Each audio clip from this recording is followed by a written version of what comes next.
Bonjour à tous, c'est une vraie joie d'être avec vous ce matin. La joie que j'ai, elle vient du fait qu'on va rendre un culte ensemble à Dieu.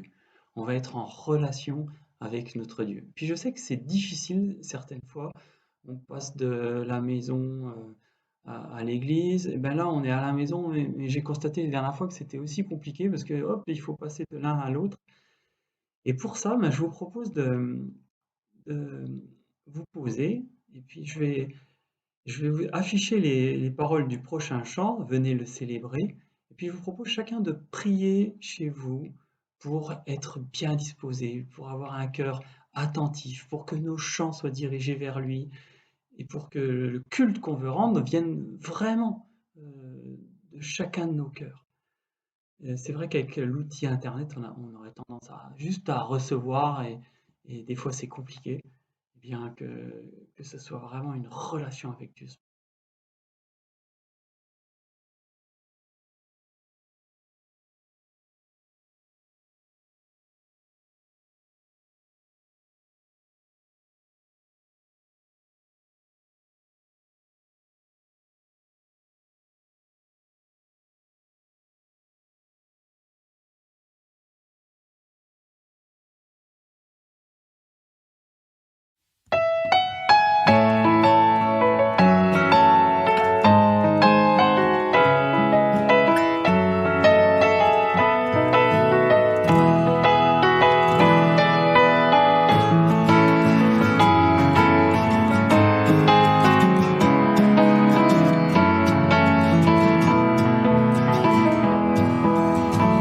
Venez le célébrer, son grand amour, venez le chanter.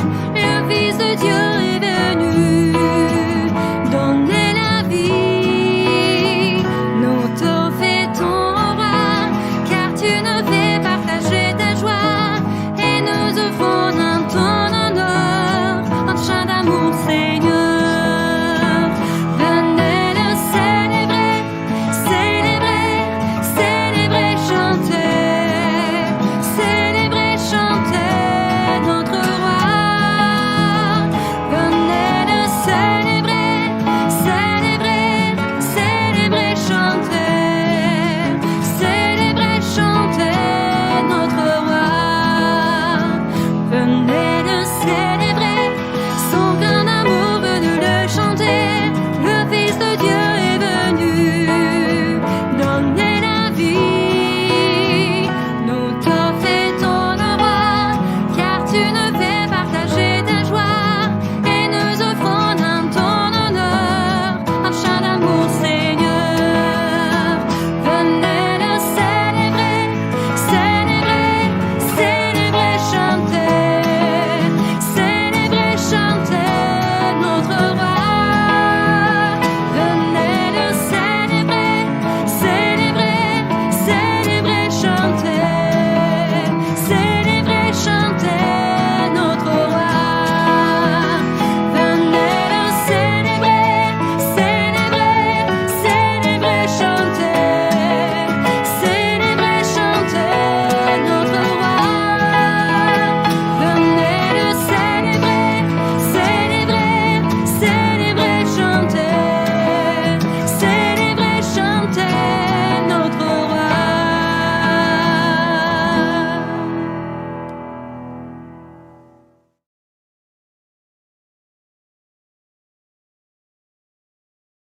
Maintenant, je vous propose de lire le psaume 116. Vous le trouvez dans ces Bibles à la page 407. Je laisse le temps de prendre votre Bible. Voilà, c'est un psaume donc, de louange pour la délivrance accordée.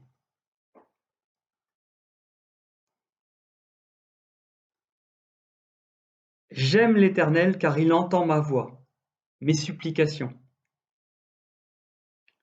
Oui, il a penché son oreille vers moi, et je ferai appel à lui toute ma vie. Les liens de la mort m'avaient enserré, et les angoisses du séjour des morts s'étaient emparées de moi. J'étais accablé dans la détresse et la douleur, mais j'ai fait appel au nom de l'Éternel.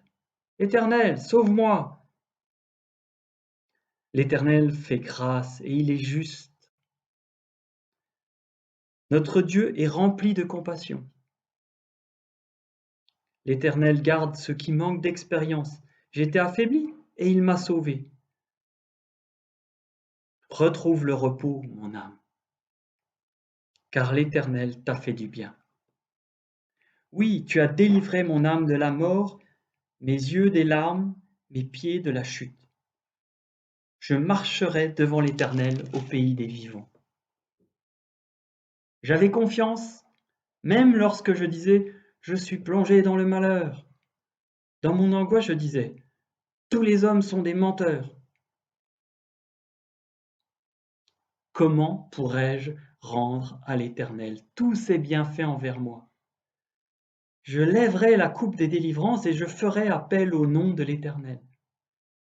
J'accomplirai mes vœux envers l'Éternel en présence de tout son peuple. Elle a du prix aux yeux de l'Éternel la mort de ses fidèles. Écoute-moi, Éternel, car je suis ton serviteur, le fils de ta servante. Tu as relâché mes liens. Je t'offrirai un sacrifice de reconnaissance et je ferai appel au nom de l'Éternel. J'accomplirai mes vœux envers l'Éternel en présence de tout son peuple. Dans les parvis de la maison de l'Éternel, au milieu de toi, Jérusalem, louez l'Éternel. Nous avons affaire à un psalmiste qui a été délivré, on lui a accordé une grande délivrance. Et il commence les premiers versets là, par dire mais oui, le Seigneur m'entend et du coup je vais tout le temps lui parler, je ferai appel à lui toute ma vie. Je vais toujours être en relation avec lui, comme on le disait tout à l'heure. Il était accablé, il était dans la détresse, dans la douleur. Et je pense que certains d'entre nous ont déjà connu ça ou le connaissent en ce moment. Et ce qui me frappe dans ce passage, c'est que en fait, on voit son cheminement où il n'est pas bien. Et à un moment, même si vous remarquez au verset 11, il dit dans mon angoisse, je disais, tous les hommes sont des menteurs. Et on voit que non seulement il n'est pas bien, mais qu'il faisait confiance à ce que les hommes disaient. Il s'était illusionné avec la sagesse humaine, peut-être, ou ceux qui l'entouraient dans son malheur. Et j'ai mis une pause exprès à ce moment-là, parce que juste après, il dit comment pourrais-je rendre à l'Éternel tous ses bienfaits envers moi? Et là, il est dynamique et il dit mais oui, je vais le célébrer dans sa maison devant tout le monde. Et son comportement est incroyable. Et je pense que la distance, c'est quand Dieu répond à nos questionnements, à notre sollicitation, quand on l'invoque. Eh bien, souvent, on est sur un créneau un peu humain, on est avec des pensées toutes humaines, et quand il s'adresse à nos cœurs, eh bien, on se dit, mais oui, c'est Dieu, c'est celui qui m'a délivré, celui qui m'a sauvé, et on est bouillant, on est plein de dévotion, on a envie d'aller dans son temple, on a envie de dire du bien de lui, on a envie d'en parler autour de nous. Alors maintenant, j'annonce la suite. On va chanter Bénis l'Éternel mon âme, qui correspond bien à la dynamique du psalmiste qui est bouillant, qui a envie de dire du bien de Dieu. Et puis aussi Quel repos, parce que quand on est speedé comme ça, qu'on appelle à Dieu et que Dieu nous répond, ça nous apaise et il y a ce repos spécial aussi et qui est caractéristique des rencontres avec Dieu. Je vais aussi prier parce qu'après ces deux chants, on aura la joie d'entendre Matthieu partager un passage. Voilà, alors prions. Seigneur Jésus, tu es celui qui parle au cœur, Seigneur Jésus. Et on a tellement besoin d'être en relation avec toi, Seigneur. Que ça soit par nos chants, là nous allons chanter Bénis l'Éternel, nous allons chanter Quel repos, Seigneur. Que ça soit des prières dirigées vers toi. Et puis, ce temps avec avec Matthieu, Seigneur, avec ta parole qui est vivante, qui est efficace, Seigneur, et qui fait un vrai travail en nous, Seigneur, et bien que ce soit des temps de relation. Amen.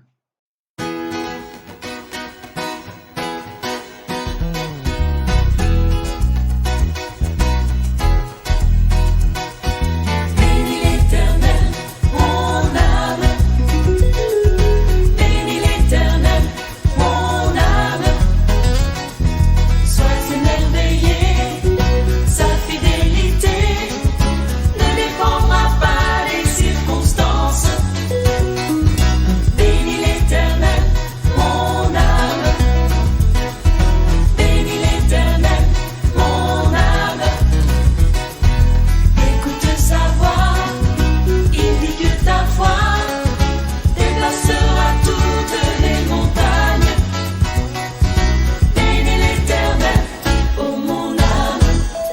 Quand tout s'effondre, sombre, je sais que tu es là et que m'importe si les portes se ferment sur mes pas. Je suis en marche sous l'arche de ton amour pour moi. Jésus, tu es roi et j'avance à ta suite. Bénis l'Éternel, mon âme. Bénis l'Éternel, mon âme. Sois émerveillé, sa fidélité ne dépendra pas des circonstances. Bénis l'Éternel, mon âme. Bénis l'Éternel, mon âme. Écoute sa voix, il dit que ta foi déplacera toutes les montagnes. Bénis l'Éternel, ô mon âme. Quand tout s'effondre, sombre, je sais que tu es là et que m'importe si les portes se ferment sur mes pas. Je suis en marche sous l'arche de ton amour pour moi. Jésus, tu es roi et j'avance à ta suite.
Bénis l'Éternel, mon âme.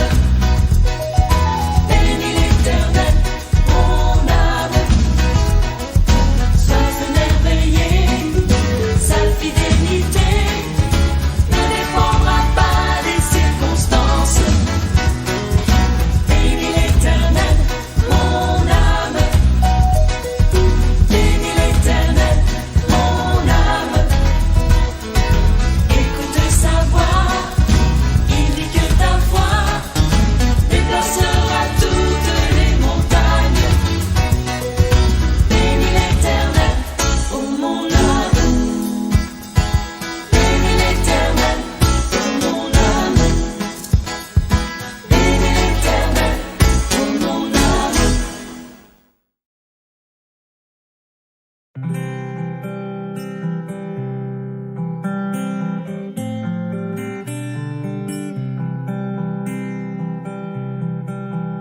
Quel repos céleste, Jésus, d'être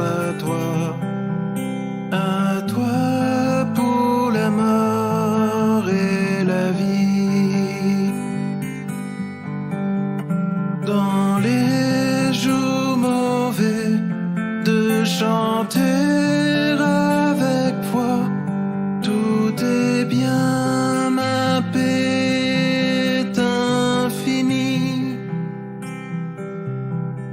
Quel repos, quel repos, quel repos, quel céleste repos, quel repos céleste, tu conduis mes pas, tu me combles de tes richesses. Dans ton grand amour, chaque jour tu sauras déployer envers moi tes richesses. Quel repos, quel repos, quel repos, quel céleste repos.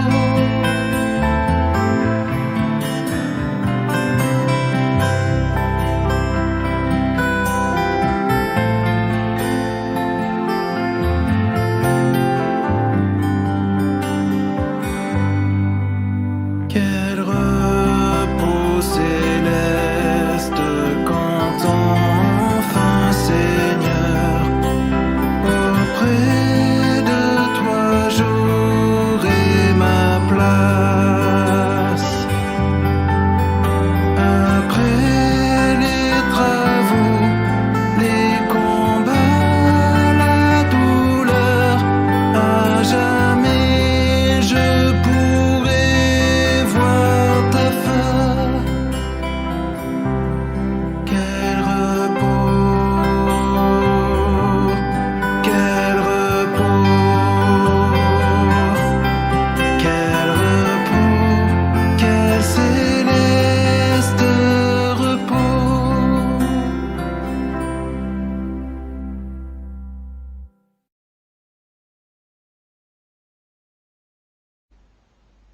Bonjour à chacun, vraiment très content de vous retrouver ce dimanche matin pour ouvrir encore la parole de notre Dieu et continuer notre série dans l'évangile de Luc.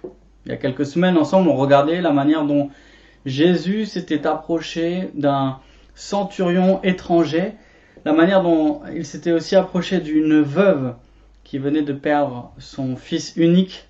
Aujourd'hui, on va voir la manière dont il se laisse approcher par une femme qu'on qualifie de grande pécheresse. Et c'est peut-être un euphémisme pour parler d'une prostituée. Mais on va voir dans ce texte que l'amour naît dans le cœur d'un pécheur pardonné.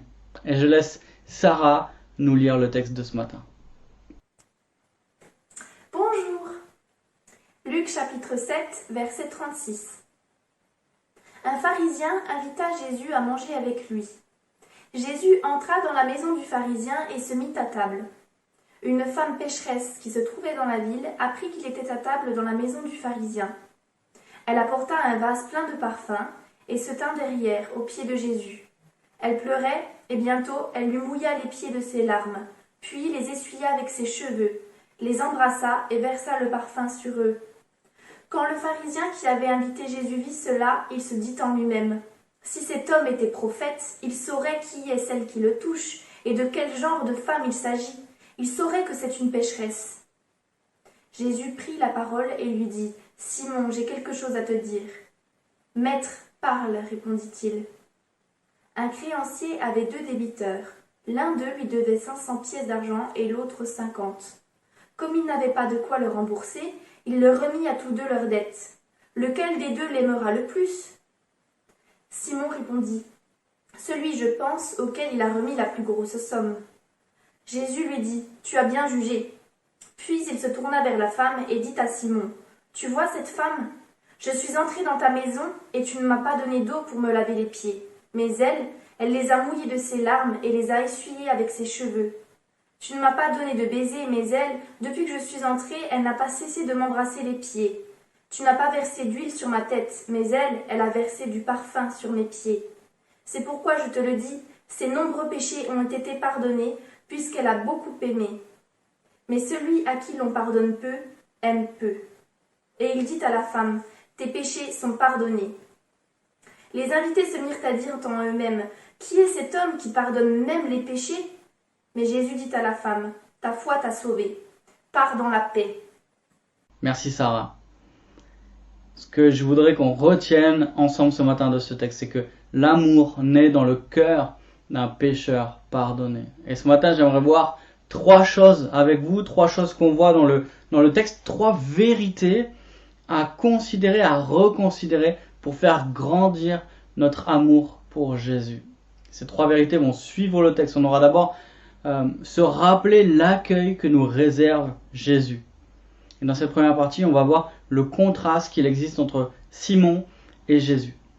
Deuxième vérité pour faire grandir notre amour, reconsidérer le pardon que nous offre Jésus. Et là, on va voir le contraste qui est dressé entre la femme et Simon.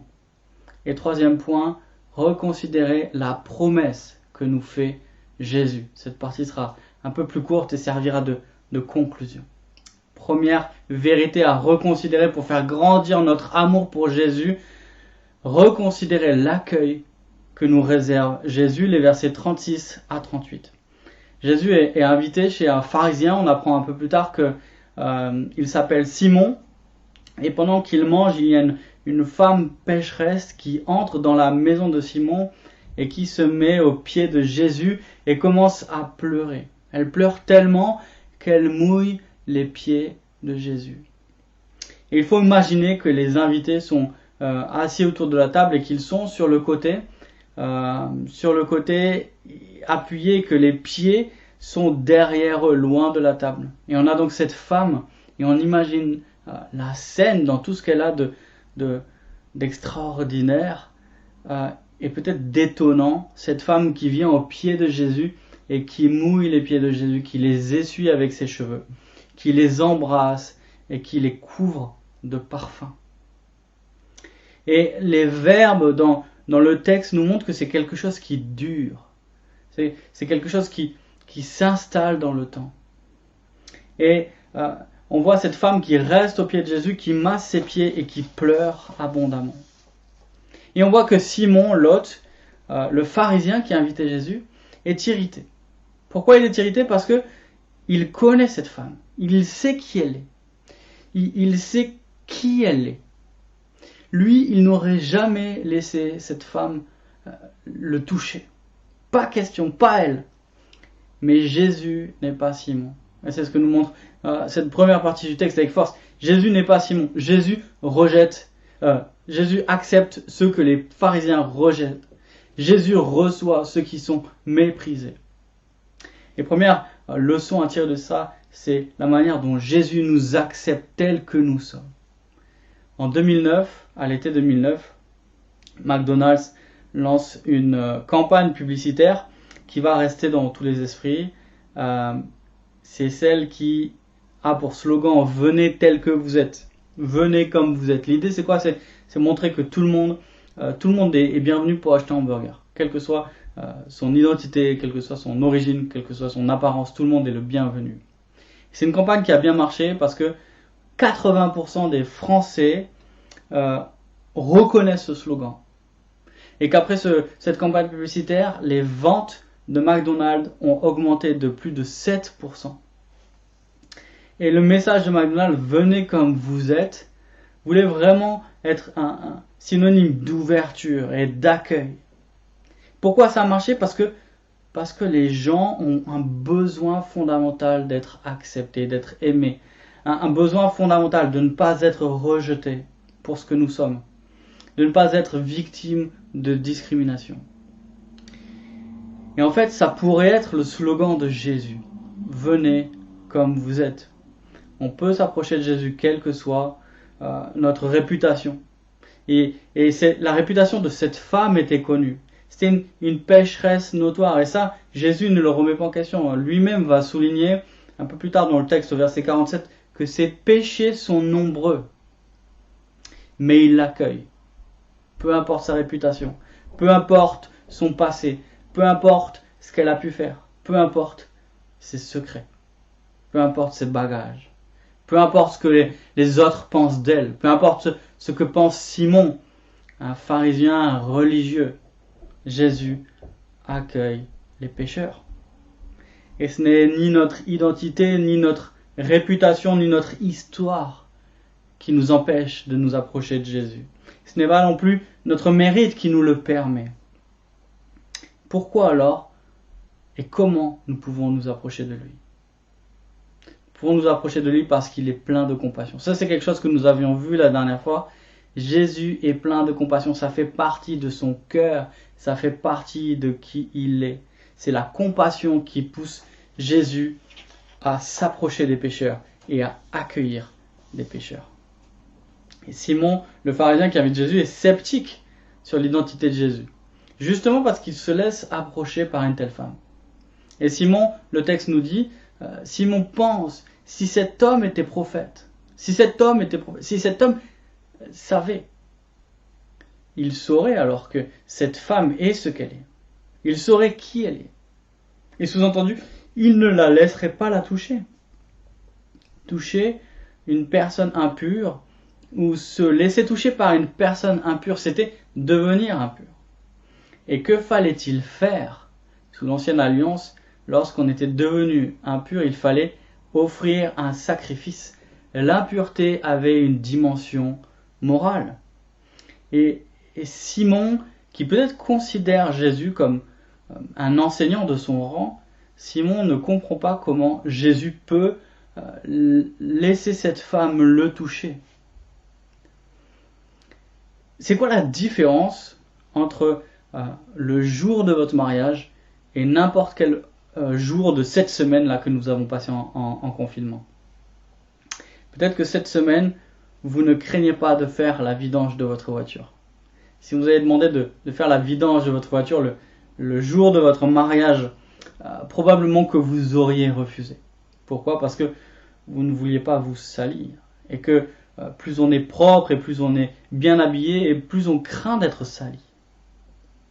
Jésus était l'homme le plus pur qui ait jamais marché sur cette terre. Et pourquoi se laisse-t-il toucher par cette femme impure? Premièrement, parce qu'il ne craint pas d'être souillé, parce qu'il ne peut pas être souillé. C'est lui qui purifie ceux qui s'approchent de lui. Ce n'est pas lui qui devient impur, c'est ceux qui touchent qui deviennent purs. Deuxième raison, parce qu'il est venu sauver des pécheurs. C'est sa mission. C'est ce pourquoi il est venu. Et je lis, on l'a lu quelques chapitres avant, je vous relis dans Luc 5. Lévi, un publicain, lui fit un grand festin dans sa maison. Et il y avait une foule nombreuse de péagers et d'autres personnes à table avec eux. Les pharisiens et les scribes murmuraient et disaient à ses disciples, « Pourquoi mangez-vous et buvez-vous avec les péagers et les pécheurs ?» Jésus prit la parole et leur dit, « Ce ne sont pas ceux qui sont en bonne santé qui ont besoin de médecins, mais les malades. Je ne suis pas venu à appeler des justes, mais des pécheurs à la repentance. » Et on voit avec cet épisode et la manière dont Jésus accueille cette femme, comment Jésus nous accueille sans condition. Comment Jésus nous accueille sans condescendance. Et comment Jésus nous accueille en élevant ceux qui s'humilient. Et là on entend un écho du cantique de Marie, peut-être vous vous souvenez, au tout début du livre, où Marie proclamait que Dieu allait abaisser les puissants et qu'il allait élever les humbles. Et on voit tout au long de l'évangile de Luc la manière dont Jésus s'approche de ceux que personne ne considère, la manière dont Jésus renverse les codes de la société, la manière dont il s'approche de ceux que tout le monde délaisse. Et on voit la manière ici dont il se laisse approcher par cette femme qui a une réputation notoire d'impureté. Et c'est ça le grand renversement que Jésus vient apporter. Et on entend souvent dire, Jésus nous accueille comme nous sommes, mais ne nous laisse pas comme nous sommes. Et c'est vrai, et c'est même Jésus qui l'a souligné. On le lit quand il parle à la femme adultère, il dit « Va et ne pêche plus ». Ou alors quand il parle à l'homme paralytique qu'il avait guéri, il lui dit « Va, ne pêche plus, de peur qu'il ne t'arrive quelque chose de pire ». En fait, les évangiles et tout le Nouveau Testament nous montrent la manière dont ceux qui s'approchent de Jésus ne restent pas comme ils sont. Donc on a raison de souligner ce que la Bible souligne, et c'est Luther avec cette phrase célèbre aussi qui l'a bien dit: nous ne sommes pas sauvés par les œuvres, mais nous ne sommes pas sauvés sans les œuvres. La grâce qui sauve, c'est la grâce qui transforme.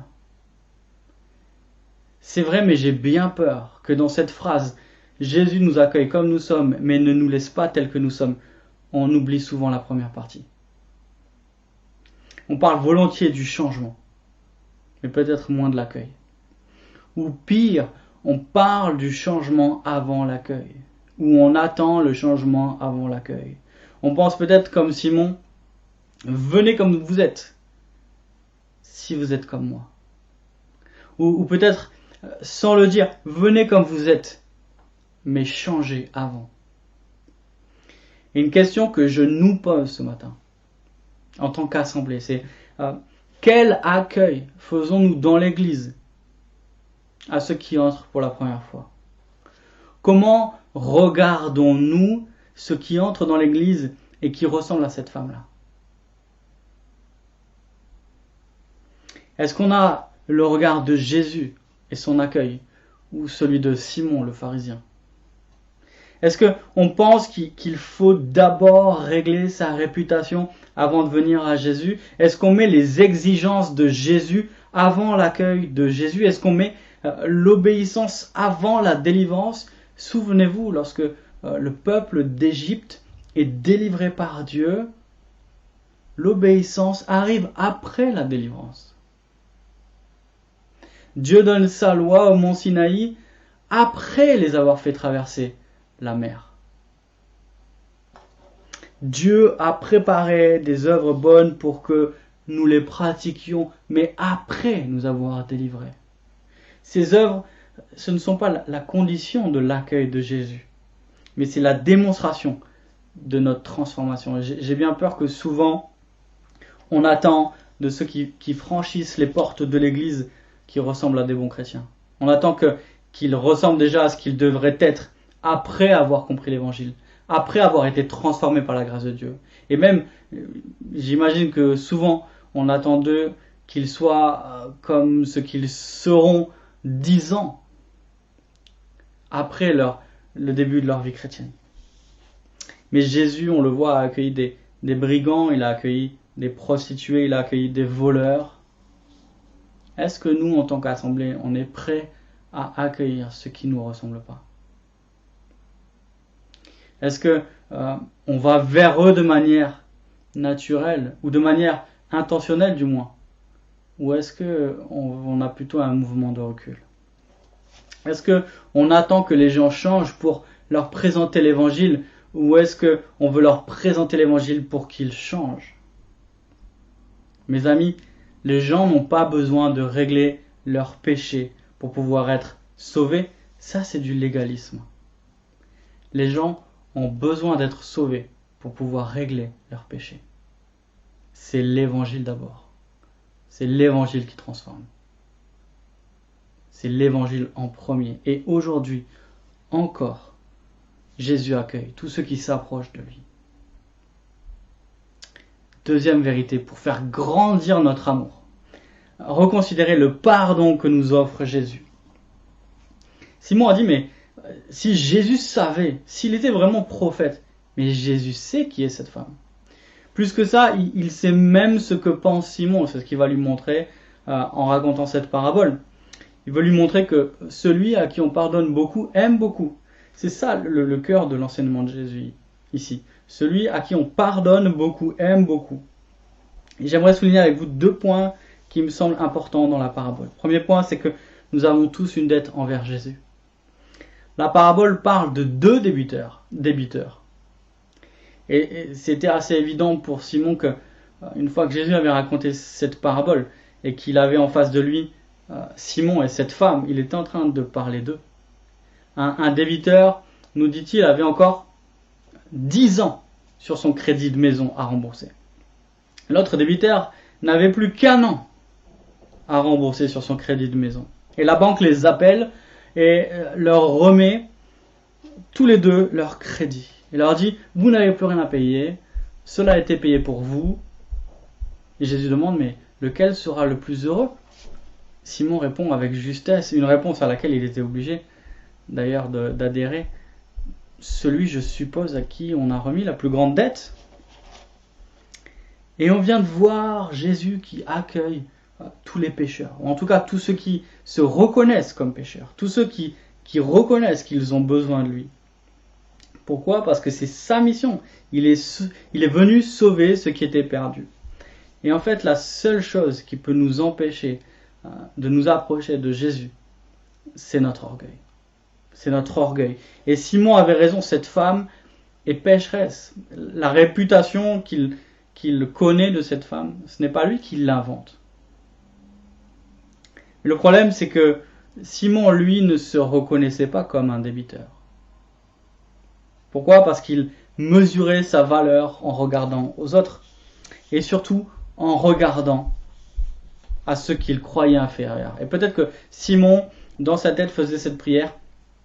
« Oh, Dieu, je te remercie que je ne suis pas comme cette femme. » Mais la Bible est claire, nous avons tous une dette selon qu'il est écrit. Il n'y a pas de juste, pas même un seul. Quelle que soit notre vie passée, qu'on ait grandi à l'église, qu'on soit allé à l'église tous les dimanches, qu'on ait eu une adolescence sage, nous avons tous une dette envers Dieu. Quand j'étais en première année à l'IBG, je me souviens que tous les jeudis, on avait une réunion de prière, et lors de cette réunion de prière, on devait tous témoigner. Tous passer une fois pour donner notre témoignage. Et certains des témoignages étaient très forts, et plusieurs ne pouvaient pas retenir leurs larmes. Beaucoup de témoignages étaient poignants à cause de tout ce que les frères et sœurs avaient traversé. Mais d'autres à côté paraissaient presque banals. Et d'un côté, c'est normal. Plus le ciel est noir et plus les étoiles brillent, plus notre vie est cassée et plus notre restauration sera visible. Quelque part, c'est ce que dit Jésus ici. Il dit, mais celui à qui on pardonne beaucoup va aimer beaucoup. Quelque part, notre amour est proportionnel à ce que nous avons vécu. Mais il est une chose qu'il ne faut pas oublier, c'est que la conversion est toujours un miracle. La conversion, c'est toujours la manière dont Dieu, dans sa grâce, vient arracher quelqu'un du royaume des ténèbres pour le placer dans son royaume de lumière. C'est toujours l'action de Dieu qui vient redonner la vie à quelqu'un qui était mort. C'est toujours le miracle de Dieu qui donne une vie nouvelle à celui qu'il vient toucher. Et il y a certaines vies qui sont plus tordues que d'autres lorsqu'ils rencontrent Jésus, mais tous ceux qui sont sauvés et transformés par la grâce de Dieu expérimentent le même miracle.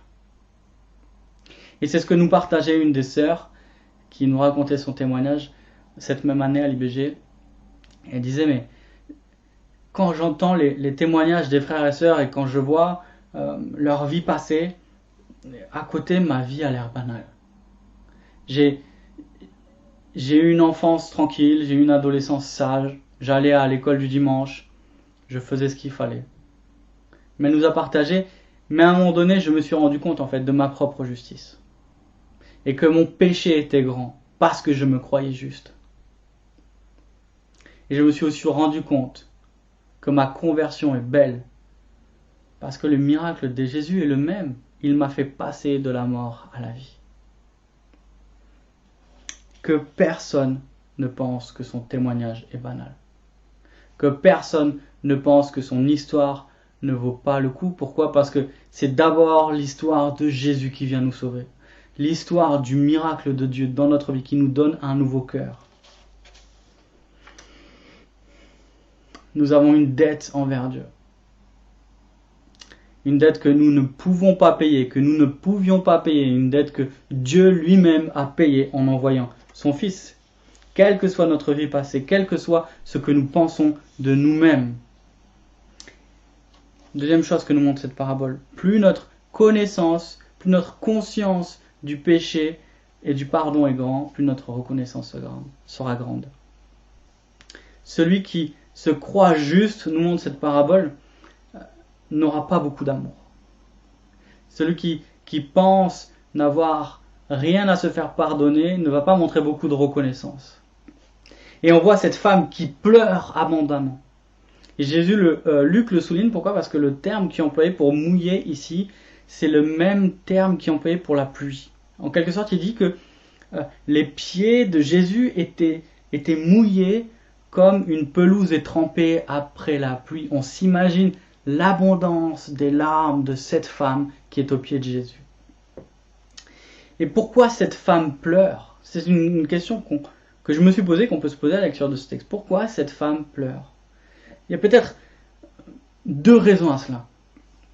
Et j'aime bien cette phrase, cette parole d'un pasteur américain qui dit « Si tu n'es jamais triste, c'est à se demander si tu prends ton péché au sérieux.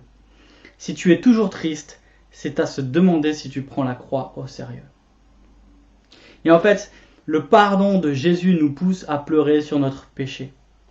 Peut-être que cette femme pleure parce qu'elle a pris conscience de son péché. Elle a pris conscience du poids de ses fautes.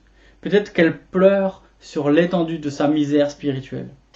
Et la vérité, c'est que notre péché devrait nous attrister. Quand l'Esprit de Dieu nous montre notre péché tel qu'il est vraiment, dans toute sa laideur, dans toute sa grandeur, cela devrait nous attrister. Le prédicateur puritain Thomas Watson a dit « Tant que le péché ne sera pas amer, Christ ne sera pas doux. » Tant que le péché ne sera pas amer, Christ ne sera pas doux. Mais je pense également que plus nous avançons dans notre croissance spirituelle, et plus notre péché devrait nous attrister, bien sûr, mais plus nous devrions être émerveillés par la grâce de Dieu. Plus nous sommes attristés par ce qui attriste Dieu, plus notre péché est amer pour nous, et plus nous devrions voir combien est grande la grâce de Dieu, combien son amour est profond, combien son pardon est suffisant, et finalement combien Christ est doux. Et peut-être que les larmes de douleur de cette femme devaient être mêlées à des larmes de joie. La joie de se savoir pardonner. La joie de voir la grâce de celui qui accueille des pécheurs et qui les transforme. Si vous avez déjà vécu une réconciliation après peut-être un conflit, soit qui dure, soit qui a été violent, vous savez de quelle sorte de larmes Luc nous parle ici. Ce sont les larmes que l'on verse quand on étreint celui qui nous a pardonné. Ces larmes qui disent à la fois combien on est triste, combien on regrette ce qui a causé la séparation, et combien on est joyeux de la réconciliation. Les larmes de tristesse se mêlent aux larmes de joie. Et la croix, mes amis, la croix nous montre à la fois l'horreur du péché et la beauté, la grandeur de l'amour de Christ. Et nous rappelle que la grâce surabonde. La grâce est bien plus grande que notre péché. Que notre péché est une goutte dans l'océan de la grâce de Dieu. La conduite de cette femme nous montre son humilité, nous montre aussi sa dévotion. Jésus contraste son attitude avec celle de Simon. Il va prendre 3 exemples. Il dit « Simon, je suis entré dans ta maison et tu ne m'as pas donné d'eau pour laver mes pieds. » Mais elle les a mouillés de ses larmes et les a essuyés avec ses cheveux. « Simon, tu ne m'as pas donné de baiser. » Mais elle, depuis que je suis entré, n'a cessé de m'embrasser les pieds. « Simon, tu n'as pas versé d'huile sur ma tête. » Mais elle verse du parfum sur mes pieds. Et les choses que souligne Jésus, n'étaient pas obligatoires. Mais ce qu'il veut dire à Simon, c'est que il n'a pas fait ce qu'il aurait pu faire. Et même plus, Simon aurait pu donner de l'eau à Jésus, la femme lui a lavé les pieds de ses larmes. Il aurait pu l'embrasser, elle embrasse ses pieds. Il aurait pu l'oindre d'huile, et le terme ici c'est de l'huile vulgaire. Mais la femme répand du parfum, un parfum précieux, sur ses pieds. Celui qui sait qu'il a été pardonné mesure à la fois la profondeur de son péché et l'immensité de la grâce de Dieu. Celui qui se sait pardonner va montrer la reconnaissance.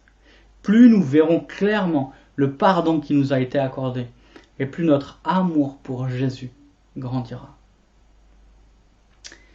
Troisième chose à considérer pour que notre amour grandisse, c'est de considérer la promesse que nous fait Jésus. Et on s'approche de Jésus pas simplement parce qu'il nous accueille, mais parce qu'il a ce dont nous avons besoin. Il a ce dont nous avons besoin et il est ce dont nous avons besoin. Jésus pardonne notre péché et Jésus est celui qui peut combler nos cœurs. Jésus ne nous laisse pas comme il nous trouve. Et cette femme, à la fin de l'histoire, à la fin de ce récit, cette femme n'est plus définie par son péché passé. Elle n'est plus définie par sa réputation. Elle n'est plus définie par tout ce qu'elle a pu faire. Elle n'est plus définie par tout ce que les gens peuvent raconter d'elle ou ce qu'ils savent d'elle. Sa nouvelle identité, c'est qu'elle a été pardonnée par Dieu. Et le pardon que nous donne Jésus pour hier nous donne un nouvel espoir pour demain. On ne vit plus à l'ombre de notre vie passée. Jésus nous libère de la honte. John Newton, un ancien commerçant d'esclaves, qui est devenu pasteur, celui qui a composé le chant bien connu Amazing Grace, a dit cette parole célèbre: je ne suis pas ce que je devrais être, je ne suis pas ce que je voudrais être, je ne suis pas ce que je serai, je ne suis pas ce que j'étais. Par la grâce de Dieu, je suis ce que je suis. Par la grâce de Dieu, je suis ce que je suis. Jésus nous donne une nouvelle identité. Jésus nous libère de la honte. Et par sa grâce, nous sommes qui nous sommes. Jésus nous donne aussi l'assurance de notre pardon. J'imagine la joie qui a dû envahir cette femme. Cette femme qui pleurait aux pieds de Jésus et qui est considérée par Jésus et qui est prise en exemple par Jésus. Jésus la regarde et lui dit: tes péchés sont pardonnés. Tes péchés sont pardonnés. Quelque part, cette femme le sait déjà, et c'est ce que Jésus nous dit juste avant. Jésus nous dit, si elle aime tant, c'est parce qu'elle sait qu'on lui a pardonné beaucoup. Donc cette femme, elle est déjà consciente de la grâce qui lui a été accordée. Mais il le dit quand même. Et l'espérance et l'assurance de cette femme ne reposent ni sur ce qu'elle est, ni sur ce qu'elle était, ni sur ce qu'elle a fait, mais sur ce que Jésus dit. Et à tous ceux qui ont fait l'expérience ce matin, tous ceux qui ont fait l'expérience de la conversion, tous ceux qui ont reconnu l'horreur de leur péché, tous ceux qui ont reconnu la grandeur de la grâce de Dieu, Jésus nous dit: tes péchés te sont pardonnés. Peu importe tes doutes, peu importe ton passé, peu importe ton histoire, si tu as la foi, tu es sauvé. Tes péchés te sont pardonnés. Et ce qui fonde notre assurance, ce n'est pas ce que nous pensons de nous-mêmes, ce n'est pas les doutes que nous pouvons avoir, ce n'est pas notre histoire qui parfois nous revient en mémoire, c'est les paroles de Jésus, celui qui est allé à la croix pour sauver tous ceux qui se confient en lui. Tes péchés te sont pardonnés. Et quel réconfort d'entendre pour cette femme ensuite: va en paix. Va en paix. La paix que nous ressentons, c'est le fruit du pardon que nous avons. Cette paix subjective que nous ressentons, c'est le fruit de la paix objective. Nous ne sommes plus ennemis de Dieu. Nous ne sommes plus séparés de Dieu. Nous ne sommes plus ennemis, nous sommes enfants. Et c'est cela qui procure la paix. C'est parce que nous avons la paix. Nous étions ennemis, nous sommes enfants. Nous ne sommes plus débiteurs. Notre dette a été remise. Nous n'avons plus à craindre. Nous pouvons aller en paix. On l'a vu ce matin. L'amour naît dans le cœur d'un pécheur pardonné. Et on a vu 3 choses qui pouvaient faire grandir notre amour pour Jésus. Se rappeler l'accueil que nous réserve Jésus. Se rappeler le pardon que nous offre Jésus. Et se rappeler la promesse que nous fait Jésus. Je vais prier. Père Céleste, merci pour ce texte qui nous montre encore une fois la compassion qui t'anime, qui nous montre l'accueil que tu réserves à tous ceux qui reconnaissent leurs péchés et qui reconnaissent leur besoin de grâce. Ton accueil sans condition. Un accueil qui accepte ceux qui se tournent vers toi et qui transforme ceux qui se confient en toi. Merci Seigneur, parce que nous sommes au bénéfice de cet accueil. Nous sommes au bénéfice de ce pardon qui est suffisant. Et aujourd'hui encore, nous recevons cette promesse. Tu es pardonné. Va en paix. Et merci parce que tu nous permets de vivre cette paix. Tu nous libères de la honte. Tu nous libères de la culpabilité. Tu nous libères de la peur de la mort. Et nous pouvons vivre en paix par ta grâce. Nous ne sommes plus définis par qui nous étions ou par ce que nous faisions, mais nous sommes définis par qui tu es et par ce que tu as fait. Nous voulons célébrer ta grâce ce matin encore. Fais grandir cet amour en nous, Seigneur. Que ton nom soit loué. Amen.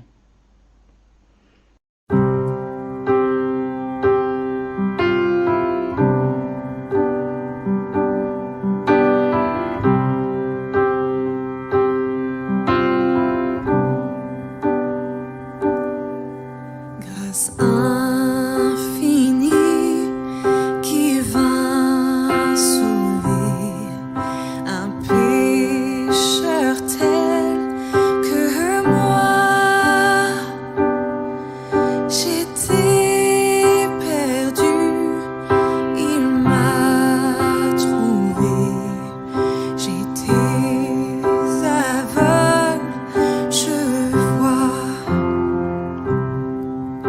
Lorsque je connus l'amour de Dieu, grâce chassant ma peur, oh que ce jour fut glorieux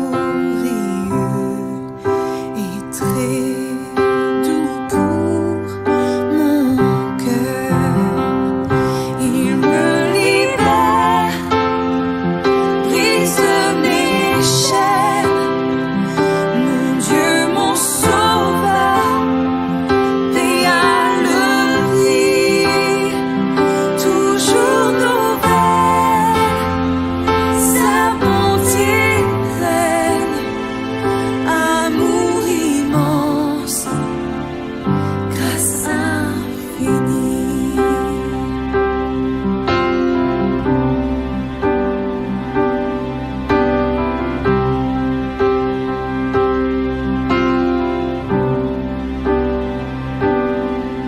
À travers labeur, fardeau, soucis, déjà je suis passé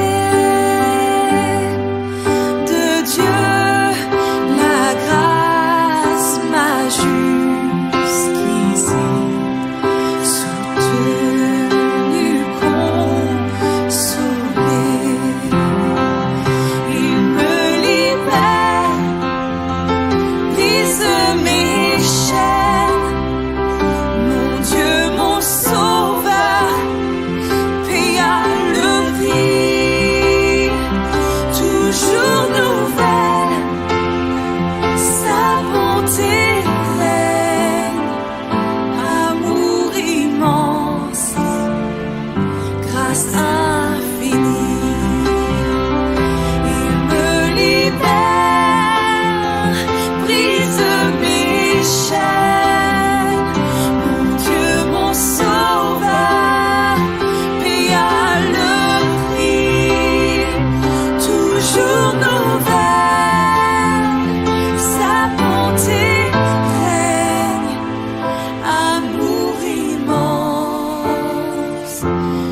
grâce infinie.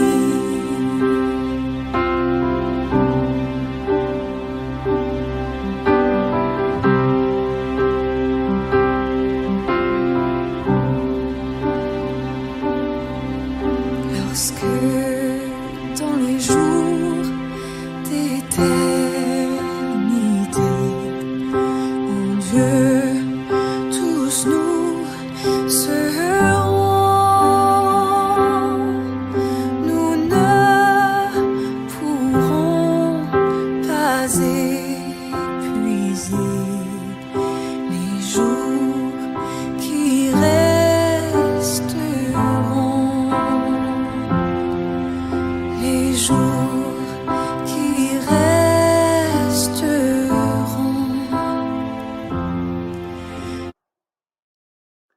Alors maintenant, place aux implanteurs d'Offmont qui veulent nous saluer.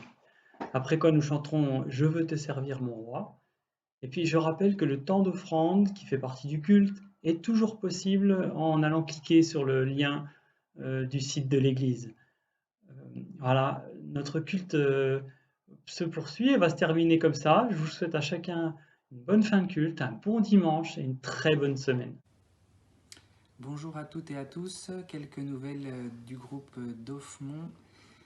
Alors pendant la période de confinement, la vie du groupe, elle ressemble beaucoup à toutes les autres vies relationnelles qui existent actuellement sur la planète, c'est-à-dire les nouvelles technologies et les applications pour parler à distance. Au niveau de la famille, la période de confinement, c'est plutôt une période de travail et de beaucoup de charges, en particulier au niveau du travail. Et puis aussi au niveau du travail à la maison, au niveau du travail pour les enfants avec les cours, et puis aussi le travail avec prendre soin des personnes qui sont autour de nous, qui sont plus vulnérables, quelques voisins plus âgés, la mamie. Et puis ce qu'on a pu voir malgré tout, si c'était pas toujours évident chaque jour, c'est qu'avec le Seigneur, dans chaque saison, dans les hauts et les bas, avec lui, c'est toujours plus facile à vivre parce qu'il est fidèle. Et c'est sur lui qu'on peut compter. Bon dimanche à chacun. Au revoir.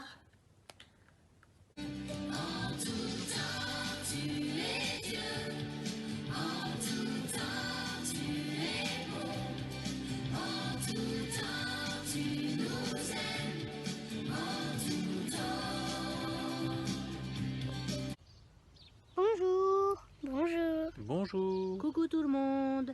Ketia, Zoé Samuel, et Roland, on vous souhaite un bon culte. Pendant le confinement, c'était pas toujours facile, mais on a aussi fait des belles choses. Par exemple, dormir sous une tente de bivouac,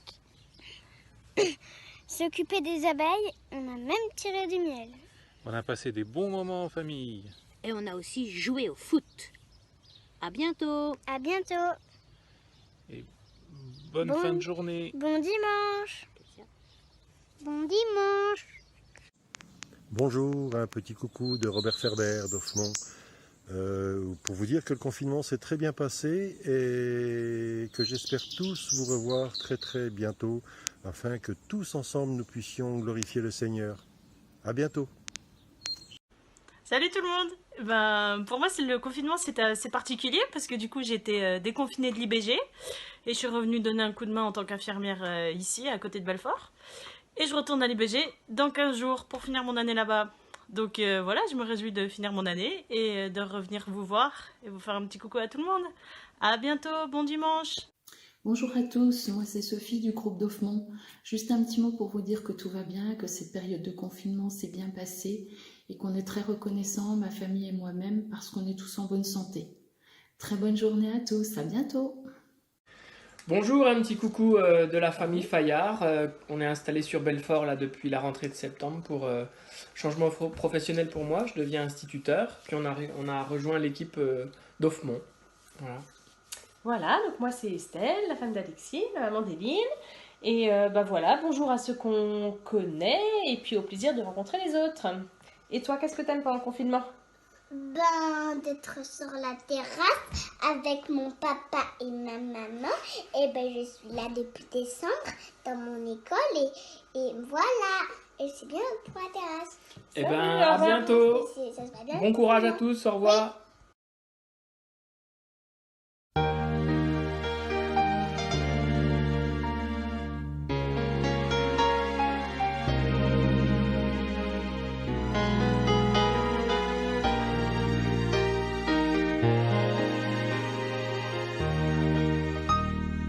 Je veux te servir, mon roi, marcher par amour pour toi. Apprends-moi à voir tout comme toi, celui qui ne te connaît pas. Que ma vie soit un écrit qui proclame que tu vis. Fais de moi ton serviteur, mon roi, que je sois ta joie. Fais de moi ton serviteur, mon roi, utilise-moi. Je veux te servir, mon roi, marcher par amour pour toi. Apprends-moi à voir tout comme toi, celui qui ne te connaît pas. Que ma vie soit un écrit qui proclame que tu vis. Fais de moi ton serviteur, mon roi, que je sois ta joie. Fais de moi ton serviteur, mon roi, utilise-moi. Fais de moi ton serviteur, mon roi, que je sois ta joie. Fais de moi ton serviteur, mon roi,